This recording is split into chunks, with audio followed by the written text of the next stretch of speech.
పట్టణంలోని గ్రీన్ఫీల్డ్ స్టేడియంలో పురపాలక సంఘం ఆధ్వర్యంలో నిర్వహించిన 75వ వన మహోత్సవ కార్యక్రమంలో మున్సిపాలిటీ పాలకవర్గ సభ్యులు మరియు అధికారులతో కలిసి మొక్కలను నాటిన ఖానాపూర్ నియోజకవర్గ ఎమ్మెల్యే వెడ్మా బొజ్జు పటేల్. ఈ సందర్భంగా ఆయన మాట్లాడుతూ 75వ వన మహోత్సవం సందర్భంగా ఈ రోజు గ్రీన్ఫీల్డ్ స్టేడియంలో మొక్కలు నాటామని, ప్రజలు ప్రతి ఒక్కరూ తమ ఇంటి పరిసర ప్రాంతాల్లో మరియు ప్రభుత్వ ప్రైవేటు సంస్థల్లో అధికారులు మొక్కలు నాటి అవి పెరిగి పెద్దయ్యేంత వరకు వాటిని పెంచి పర్యావరణాన్ని కాపాడాలని, అది మన అందరి బాధ్యత అని అన్నారు. ఖానాపూర్ పట్టణ అధికారులు మరియు మండల నాయకులు, కార్యకర్తలు తదితరులు పాల్గొన్నారు.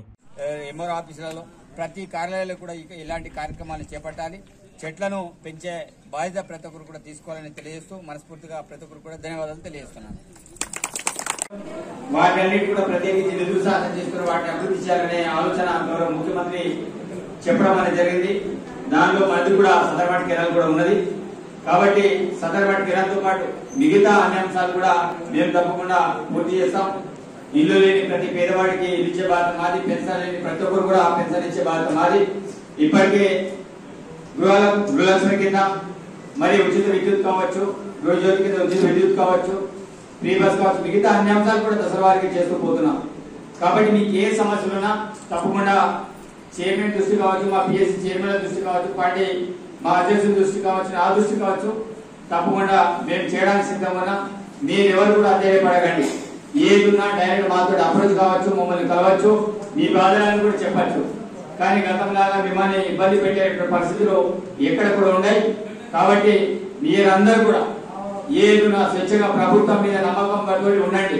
మేము ఎన్నైతే హామీలు ఇచ్చామో అన్ని హామీలు కూడా పూర్తి చేసే బాధ్యత మాది. దాంట్లో ఎలాంటి సందేహం లేదు. కాబట్టి చాలా రకాలుగా ప్రొవోక్ చేయడానికి, ఇబ్బంది చేయడానికి, అనేక రకాలుగా ఇబ్బంది చేయడానికి ప్రయత్నం చేస్తుంది. ఎవరి మాటలు మీరు నమ్మాల్సిన అవసరం లేదు. ఏదైతే నిజమని తెలుస్తుందో అప్పుడు ఏమని మీ కర్మానం ఉన్నా నాకు డైరెక్ట్ ఫోన్ చేసి మీరు అడగండి, సార్ ఇట్లా అంటున్నామని ఇది వాస్తవమా కాదా అని తెలుసుకోండి. కానీ ఎవరు రోడ్డు మీద మాట్లాడే మాటలు పట్టుకొని మరి మనం ఎక్కడ పడితే అక్కడ మాట్లాడాల్సిన అవసరం లేదు. కాబట్టి వచ్చిన అందరూ లబ్ధిదారులందరూ కూడా మరొకసారి శుభాకాంక్షలు తెలియజేస్తూ తీసుకునే చెక్కుల్ని మీ యొక్క సేవింగ్ అకౌంట్ ఇమీడియట్లీ జమ చేయాలని కూడా విజ్ఞప్తి చేస్తాను. ధన్యవాదాలు. లబ్ధిదారులందరికీ కూడా విజ్ఞప్తి చేస్తున్నాను. మీరందరూ కూడా కళ్యాణ లక్ష్మి చెక్కుల పంపిణీ కార్యక్రమం ఏదైతే ఉందో ఆ చెక్కుల్ని తీసుకుని మరి మీ అకౌంట్ లో జమ చేయండి. చాలా రోజులు చాలా మంది ఫోన్ చేసుకుంటా, సార్ మా చెప్పులు వస్తలేవు, మా ప్రాబ్లం ఉంది, మీ దగ్గర రూపాయలు మంది చాలా మంది నాకు ఫోన్ చేశారు. కానీ నా దగ్గర ఒక రోజు కూడా నా దగ్గర రూపాయలు అనేది రాగలరు. మీరందరూ కూడా ఎప్పుడు కూడా ఎమ్మెల్యే చేయడానికి ఆలోచనని మీరు విరమించాలని, తప్పకుండా ఏ పని కూడా నా దగ్గర ఆడుతూ కాకుండా ముందుకు వెళ్తుంది. అదేవిధంగా లబ్ధిదారులందరికీ శుభాకాంక్షలు తెలియజేస్తున్నాను. అదేవిధంగా ప్రభుత్వం కూడా ప్రతిష్టాత్మకంగా అన్ని కార్యక్రమాలు చేపట్టబోతున్నది. మరి గౌరవ ముఖ్యమంత్రి కూడా రుణమాఫీ అంశమే కావచ్చు, అదేవిధంగా రైతు భరోసానే కావచ్చు, ప్రతి అంశం మీద ప్రజాభిప్రాయాన్ని ప్రభుత్వం యొక్క నిర్ణయంలో భాగంగా నిన్న కూడా గుంటూరులో మంత్రివర్గ ఉపసంఘం వచ్చి మరి అభిప్రాయ సేకరణ చేయడం అనేది జరిగింది.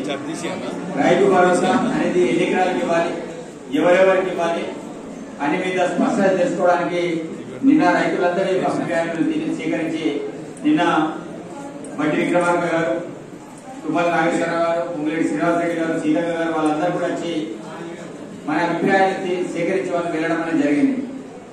కాబట్టి మేము ప్రభుత్వంలోని మేము నిర్ణయాలు తీసుకుంటలేదు, మీ నిర్ణయాలే మా నిర్ణయాలు. మీరు ఎట్లాంటి మేము అట్లా.